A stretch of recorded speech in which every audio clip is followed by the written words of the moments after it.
Hello everyone, I am Surrender the Awesome and I'm back, and I'm ready to look at some more Insane Parents. But before I get started, make sure to like, comment, subscribe, and if I can't convince you, perhaps this picture of my kitten will convince you. And random fact about my cat society is that apparently having weddings on ice skating rinks is illegal. And also before I get started, don't forget to check out my other channel, Surrender Reviews, where I do video game, movie, and show reviews, and I'll leave a link in the description down below. And without further ado, let's get into this. So this first post here says, "Seeing at my little brother's basketball tournament today, fighting the good fight against crazy sports parents." And this sign here says, "Zero tolerance. Unsportsmanlike conduct will not be tolerated. This is your warning. If you are asked to leave the event, your son or daughter may be asked to leave with you. Your team may also forfeit the game. Do not get embarrassed. You notice someone acting inappropriately, take out your phone, videotape him or her, and show it to the tournament director. We reserve the right to refuse service to anyone. This is a family atmosphere. Please have a great event and respect the competition, players, staff, and coaches. Thank you, jam it on." I mean, okay, this is gonna probably get me approved out of 50, considering how good this sign is, but it's really disturbing that this sign is actually necessary, considering the fact that I don't really know how old the kids are, but I'm pretty sure that they might be something like, I don't know, probably in elementary school. This isn't like college football or like, I don't know, college basketball or, you know, professional basketball. This is probably like some like elementary school basketball, so, you know, no need to go act like one of those crazy basketball fans where, you know, they have to probably go scream at the TV or something like that, but I'm glad that this sign exists, disturbingly enough. And this next post here says, "My parents just handed me this rental contract. I am 18. And this rental contract here says, 1. I, blank, hereafter, the rentee, am entering into a contract with blank, hereafter, the renter or rentors, blank, thereafter, the premises. 2. Rent shall be divided into 2 monthly payments of $300 each for a total monthly rent of $600. I mean, to be fair, that's not the worst I've seen. I mean, I really hope OP would have a job, but hey. Anyways, this person goes on to say, "Each payment shall be deposited by the rentee into the renter's bank account no later than 11:59 p.m. on the 9th and the 24th days of each month as rent. The first month's rent payment is to be made no later than October 29th, 2018 at 11:59 p.m. 3. If the monthly payments are made after 11:59 p.m. on the first day of the month, the rentee will have exactly 2 weeks from the time of the monthly payment due date to vacate his items and himself from the premises." I mean, don't you think you could have a little bit of leniency? I mean, what if they're only like late by, I don't know, a day or probably like an hour or something like that? You could probably show just a little leniency. Anyways, this person goes on to say, 4.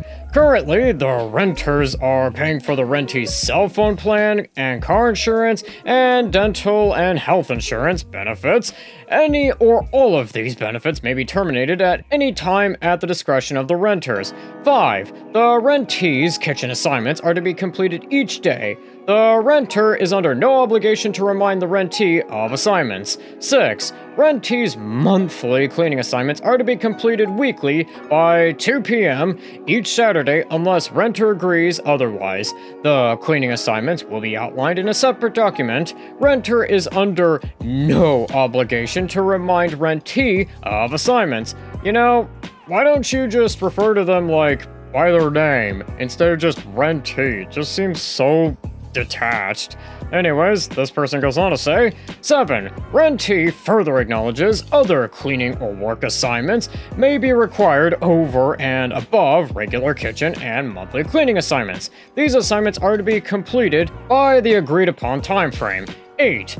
The renter agrees to not make, insinuate, suggest, or imply any negative or disparaging remarks, comments, signals, verbally, physically, electronically, or by any other means about the renter's religious organization, religious affiliation, leaders, or practices in any form on the premises to any members of the blank family or on or in their property unless renter agrees otherwise.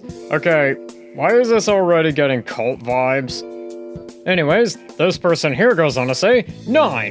The rentee agrees to ingest his medication including blank every morning, including weekends, holidays, and all other days, and agrees to see the doctor for regular medication checkups, to renew his prescriptions, and to follow the doctor's orders. 10. Rentee uses any of the renter's cars by the rentee is at the sole discretion of the renters. 11. Upon vacating the premises, the rentee agrees to only take those items that are his property unless both the renters agree to allow him to take those items that do not belong to the rentee. 12. Due to regulations in the security industries, when employees within the security industry have covered persons or persons who are immediate family members and whose expenses are being paid by the employee, the covered person must keep his brokerage accounts within the employee's brokerage firm. Therefore, the rentee must choose to 1. Close his brokerage account that is not affiliated with this person here, or 2. Move his assets from his current brokerage account to blank no later than October 29th, 2018.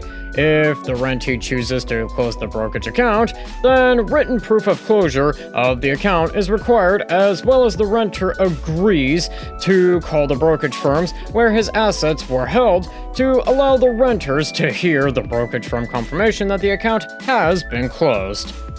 13. Eating is only allowed in the kitchen and dining rooms. 14.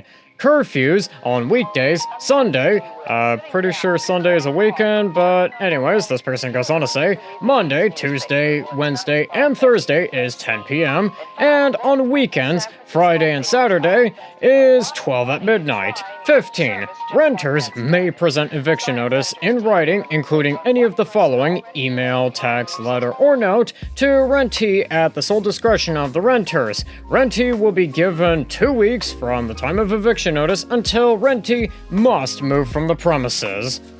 Okay, the more I read this, the more cult-like vibes I get from this, and I'm gonna probably give this probably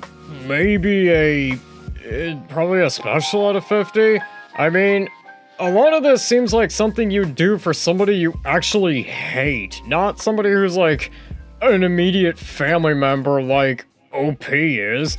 I mean, even if they are an adult, a lot of this kind of seems more cultish, and yeah, a lot of this kind of seems more like you actually hate the person who you're renting to. But hey, let me know in the comments down below what you think. And I think with that, that's gonna do it for today. Don't forget to like, comment, subscribe, and I'll see you in the next one.